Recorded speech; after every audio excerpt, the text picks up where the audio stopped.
Hey, what's up, guys? In today's episode, Matt is going to share the one leadership hack he used to help his leaders make great decisions, and he's going to give you the tools so you can do the same. I'm Johnny Page. I'm Matt Verlaque. And this is the SaaS Academy Podcast.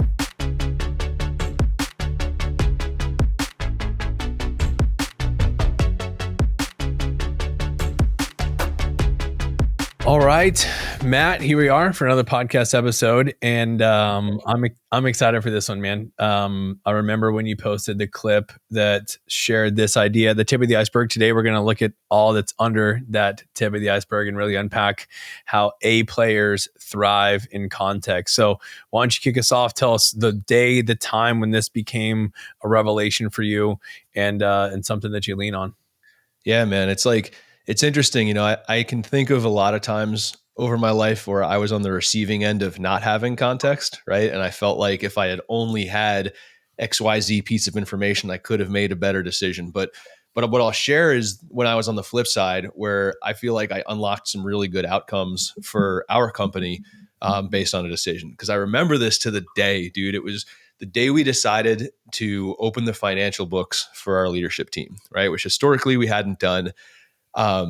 It's funny. I have notes and I wrote down, I was super nervous, but that's I was terrified. You want to use the right word? Like because I just wasn't sure how it was going to go. Right. And I always have this funny saying, I'm like, words are like toothpaste, right? You can't put it back in the tube. Like once you open the books and have all the conversations, it's just, there's a lot there. And I really wanted to make sure that we nailed it. I didn't know like, how are they going to react? What kind of questions are they going to have? Am I going to have the right answers for the questions? So like, we'll talk about all this, but basically the way we approach it, I did a training. I think you remember you were on this call, right? I did a training for everyone, literally like how to read a P&L. What do our financial health metrics look like?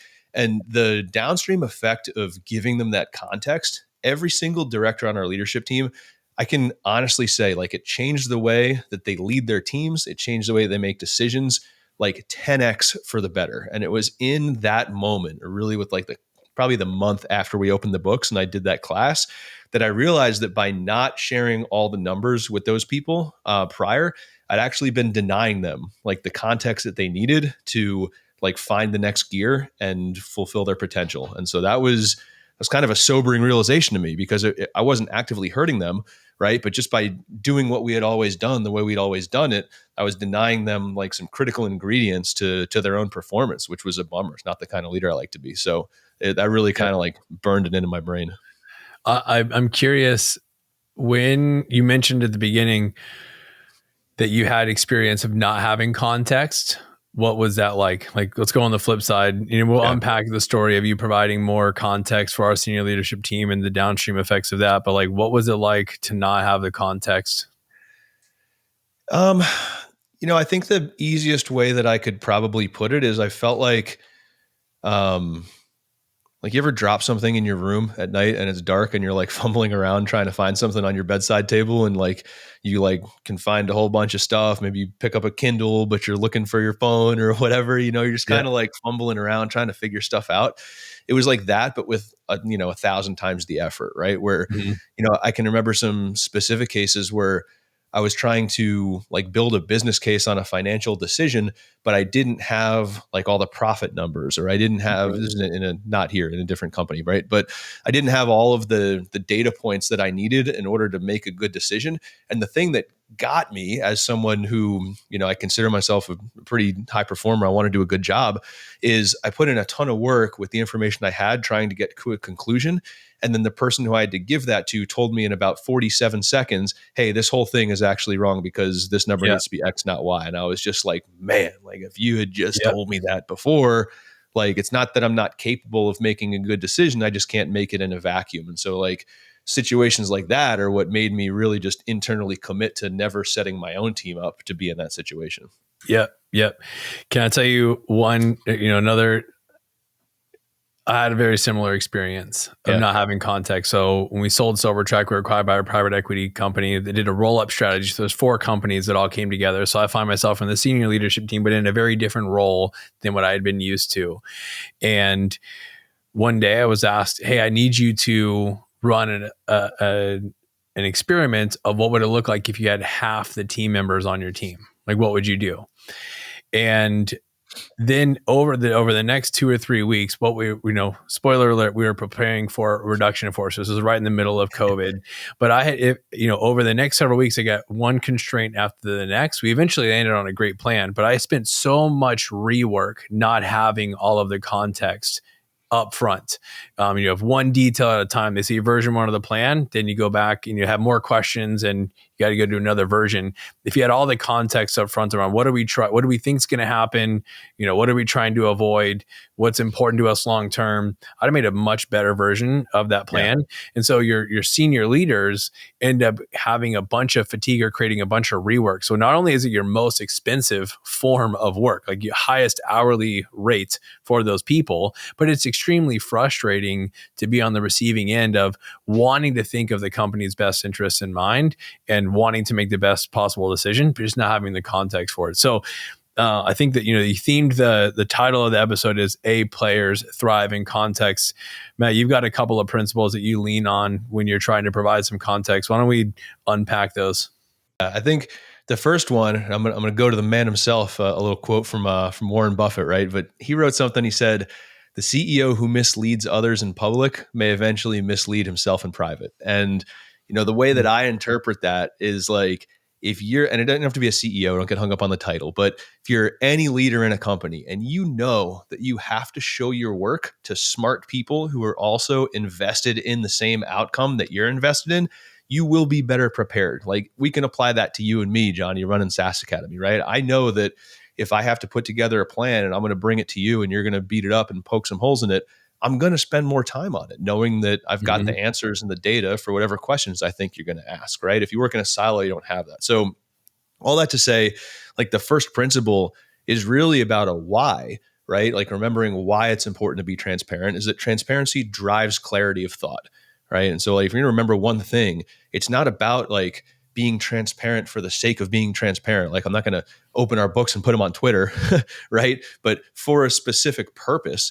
It drives clarity of thought for the leader, and it lets the consumers of that data, in our case, our leadership team, for the example we're talking about, also consume that data and make better decisions. Because, like, I can tell you now, man, like, I spend more time and effort doing financial reporting, more time crafting the narrative around the numbers, more time on like root cause analysis about why numbers change than I ever did before we opened the books. And it's not that I didn't understand it before, it's just that I got to be able to explain it now. So I think principle one is that transparency drives clarity of thought. That's where we start.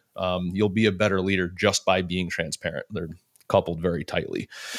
I think the most important principle out of any of these is that information without knowledge, that's a dangerous game to play, right? And so I think one of the best decisions I made when we were opening the books, just to keep using that example for a sec, is like that course that I did on how to read financial statements, what like the health of our business looked like financially, just to make sure that people knew what they were looking at. And more importantly, so they knew what winning looked like, right? So if we had a number we needed to change from X to Y, like they knew the target. Because, man, like in the absence of good information, people will fill that void with their own assumptions, right? Yep. So I just find that it's better to teach up front, get everyone on the same page. And, I'll ask you, because like you were on that call, like, what unlocks did you see with the team when we walked through that session? So I think that was one of my better moments. Yeah, I mean, I think it's just a matter of explaining the why behind things, right? When we say A Players Thrive in Context, what we're talking about is giving enough information about how we got here, why we got here, where we're going, why that's important. It's like you could explain the fact, but it's all of the conversation and realizations that have happened leading up to that moment. So when you sit down and you say, hey, we're going to share the P&L, I think to your point on information's dangerous without knowledge, it is. The knowledge is all the context around it. So like sharing, here's how to read the P&L, and then here are our health metrics, and here is why they're important. Why is it important for us to hit certain targets? How does that inform our hiring? How does that inform our financial decisions? And making them a part of that decision-making process. What happened was it takes you and I from being the financial stewards of the organization, and it pushes that down to the senior leadership team so that everyone's participating. Yeah. So the level of understanding that it forces you and I to be at, and then the number of corners we can see around because we got 8 people looking at this and not just 2, it unlocks a ton. So I think taking the way you sequenced it of like, not only are we going to open up the books, but we're going to teach what do we value first, leading with a first principles approach. So then when we look at the individual P&L, we can see around the corners, like what is not lining up here and why, and how should that inform how we make decisions. Is a big game changer in terms just of the level of ownership and the decision-making quality that came from that team. If the stuff that Johnny's been dropping in this episode is landing with you guys as much as it's been landing with me, like, do us both a favor. Just find the share button and share this thing out, in a message or a social media post, just something. Like, I'm spoiled. I get to work with Johnny every day, and he always drops these huge like knowledge bombs on me whenever we're working on a problem. But man, he's been just on fire this episode. So if you want to share it out, that would be amazing. It would just help us grow so much. So hit the share button, share it with your friends. Appreciate you guys. Yeah, I think so too, man. And kudos to the team for using the context and making great decisions from it. Which, like, the third principle that I jotted down and we were riffing on this is like, there's an old saying, right? It's like, you can plan the fight or you can fight the plan, right? And so I think that, like, we are big in our company, and if you're listening to this and you're a leader, like, this is a really good one to grab onto, that we lead through ownership of outcomes, not through delegation of tasks. There are 0 people in our company that, follow a punch list to do their job. We're not stamping widgets at the factory here, right? Like, we're doing knowledge work. We're driving outcomes that are, measurable outcomes. And so I think within that context, people can own their outcomes better when they can own the journey that it took them to, like, get to the point of making a decision, right? And so, like, kind of what your example was, if you drive all the way down the path and then, Johnny, the boss, has to tell them no because you have a data point that they didn't have, it feels like an epic waste of time. And notice that we said A players thrive in context. C players, they won't worry about getting their time wasted as much. But, like, for me, like, man, that's a cardinal sin for me, right? Is like, I'd rather someone punch me in the face than, like, waste a day of my work, So it's like, if you can just make sure that never happens to someone on your team, right? Or if you just give them the data up front, it doesn't have to be finance. That just is the example of the day, right? But any project that they're working on, just give people everything. Like, as a leader, don't cling to the decisions. Don't cling to, like, this sense of importance. Like, oh, I need to, like, hoard this information. Some people do that. It's crazy to me. Like, I don't want to make any decisions, right? It doesn't mean I'm not responsible for the outcome. I want my team to make all the decisions. So, if nothing else, just lead by giving people all the information that you possibly can, and they might just impress you with the quality of their thought, Yeah. Matt, let's riff for a second on what does that look like. This is the example you're using on opening up the books. It looks like, sharing the P&L and the monthly performance. If we are saying we want to provide context, there's a rhythm that we go through when we kick off a project. In fact, this goes to the 10-80-10 principle, that if you're going to lead through outcomes, we're involved heavily as a leader on the first 10%. The team takes the middle 80% and does, the majority of the work. And then you're there for the final 10% for approval and fine tuning before whatever the project it is gets shipped. Yep. That first 10%, when we're talking about providing context, we're answering questions like, what does success look like? What does it not look like? Yeah. What has to be true? That's where that context building looks like. What other questions do you ask? Like, what else does giving context look like? If it's not opening up the books, I listed a couple of questions. What else do you use to help make sure that, a leader or a high performer has all the context they need when they go solve a problem? Yeah, I think about it from the standpoint of the organizational structure, right? And this is less important if your company's got, 6 or 8 people in it, but, very important if your company has, 40, or especially if they have, 400, right? Is when I'm looking at providing context, I assume that, a leader knows what's happening in their orbit, in their world, in their team, the way that they see the problem. But I look at my job is to make sure that we can connect the dots to all the other departments and the other silos that we might have, so we can see the sum of the parts, right? A great example, for instance, is like making sure that sales teams are in tune with, like, what the primary reasons are that people churn, right? Because that might change how the sales team does their pitch. And just because a sales team can change the way that they're doing a pitch to get better win rates, if they're not necessarily in the loop on like the long-term value and retention of those people who are winning the deals from, right? If that loop doesn't get closed in isolation, they might feel like they're crushing, but really what you've actually done is decreased your lifetime value of that customer by 50% because they're churning, Mm-hmm. at an outsized rate. So it's like in isolation, they might feel like they did a great job, but because they didn't have the context, they couldn't actually play the long game. And so a lot of people Mm-hmm. accept situations like that. And they're like, oh, sales and CS, we're going to fight. Like, I don't buy that ever. It's one team. But if you don't have the data, you can't solve the problem. Yeah. There's one other lens to look at this through, Matt, or what rhythms do we have as a company that we'd recommend other companies have to build context? So I gave a couple of questions on that you could use at a project kickoff. Let's talk about the rhythms that a company should have in place to build context as well. Because what you're hinting at here is there should be a rhythm between your sales and your customer success teams. You want to close the loop. If sales is sending people over the fence all the time, I want to figure out what creates negative outcomes and what creates positive outcomes. What other rhythms would exist in a company that's building context for people to make better decisions? So I think in between the teams, there's two answers, like within a team and then in between teams, right? So for me, in between the teams, like the meeting rhythm is the weekly sync for sure, right? So like in our world, every team meets every Monday. Our leadership team meets every Tuesday, and that's a cross-functional meeting of all the directors. And so the expectation, it's not a hope, it's an expectation, is that if there's a cross-functional issue that needs to get solved, the leaders bring it to that Tuesday call. There's a reason we do that a day after the team, right? So like we start in the team, boots on the ground, front lines. If everything needs to get elevated, we do that. So like there's a weekly touch point to solve cross-functional problems. So that's the first one.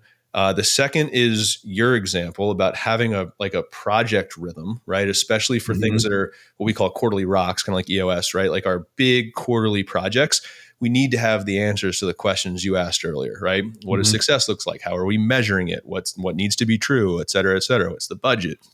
All that kind of stuff. So I feel like that's super important. And then the third is a little bit more ad hoc, but when you have like recurring cross-functional, I don't want to call them problems, but opportunities to align, like the churn, like there should be a recurring touch point every couple of weeks between sales and CS where we're doing a review of like each account that might not have panned out. How could sales might have tweaked their approach? How could CS might have tweaked their approach to better deliver?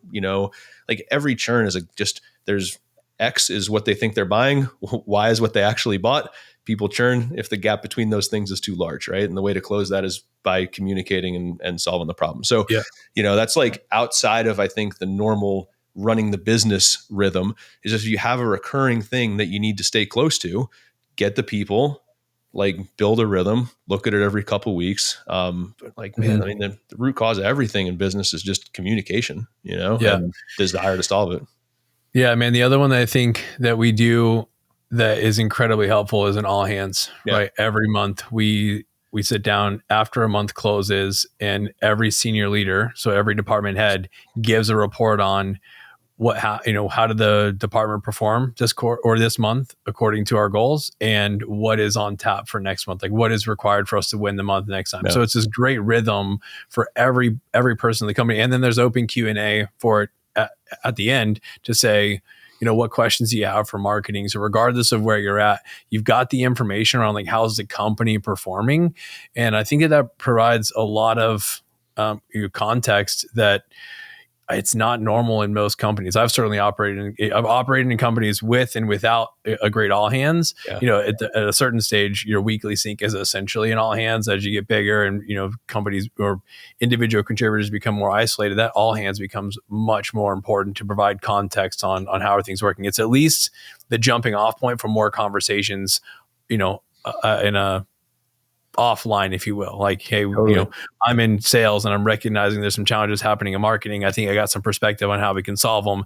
Now I know who to go to. If that all hands doesn't exist, you don't get a lot of that context. Yeah. And it's funny because like, as your company grows, like the things that work for you at certain sizes, they're going to stop fitting into that box, right? Because like even the change we did a couple of months ago, it's like we can't even fit all the context into a 60-minute all hands now that we want to. And so now we in addition to the all hands, now we're doing weekly employee newsletters, right? Where we can get into like weekly performance metrics on sales and retention and projects and progress on initiatives and stuff like that. And so it's like, it's just wild. Like the bigger your company gets, you'll start to outgrow these confines that you've put in yourself. And it's so tempting to just be like, oh, that doesn't work anymore, we'll just stop doing it.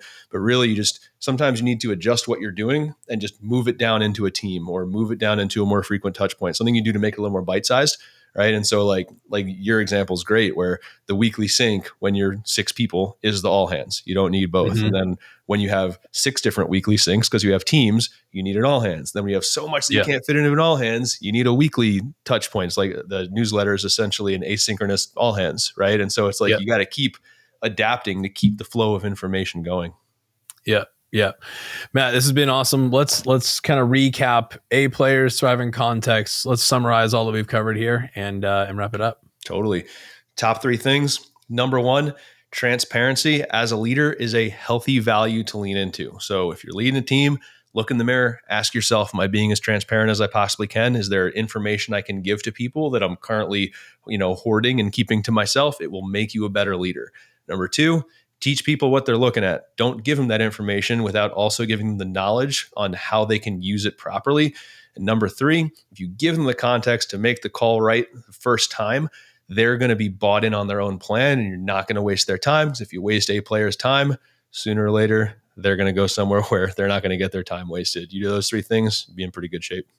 Yeah, dude, really, really great points, guys. Take this context and background that you provided, little meta there. Take the context. Go provide your teams more context. Help them make better decisions.